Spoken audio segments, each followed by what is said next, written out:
conflict.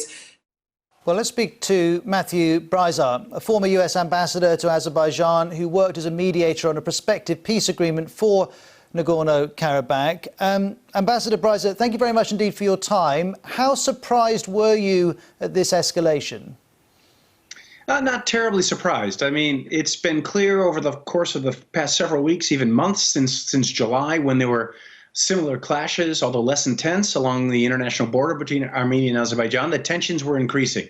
And during the course of the last year or so, unfortunately, the Armenian prime minister, I think, has been forced by his own domestic politics to back away from the framework agreement that had been negotiated for years between his country and Azerbaijan, leaving Azerbaijan very frustrated. So in the last few weeks, we've seen both sides moving heavy weapons and armored vehicles to the line of contact that separates them both in Azerbaijan. So it's not a huge surprise, but it's extremely unfortunate. And we would expect Russia to be taking a very close interest, but help me understand Turkey's role here and how that's evolving. Sure. Well, first of all, I mean, Russia is, like the United States and France, supposed to be an impartial mediator of the conflict. So it's not so great that Russia might depart from that mission. But nonetheless, so Turkey has not been part of the multilateral negotiations for a peace agreement under the OSCE's Minsk group.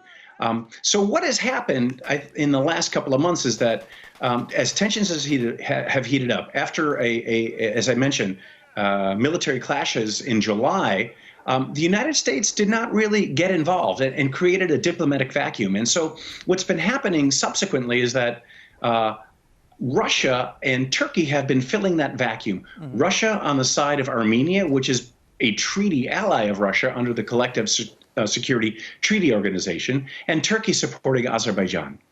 And I was mentioning in my introduction that you were a mediator on this prospective peace agreement. Presumably, unfortunately, that agreement is very much on hold.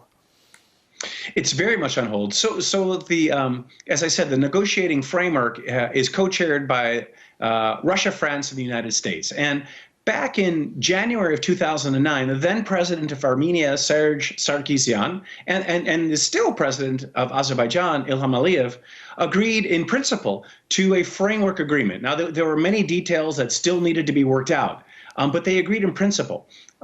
But as I was saying, during the course of the last year or so, the current Armenian leader, Nikol Pashinyan, has felt a need to back away from that framework. And the pressure is intense. I mean, there was one former Armenian prime minister who was killed on the floor of parliament when he was getting close to an agreement.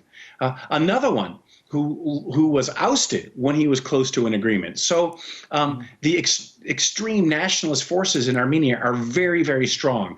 And I think for now, that framework agreement is dead. And I think Azerbaijan is going to push what it sees as a military advantage as far as it can go.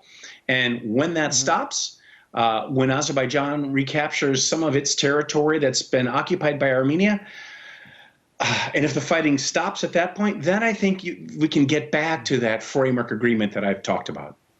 It's been invaluable. Thank you very much, Ambassador Brayzanın. Perhaps we can check in with you again in a few days to see how that story is evolving. Thank you. I hope so.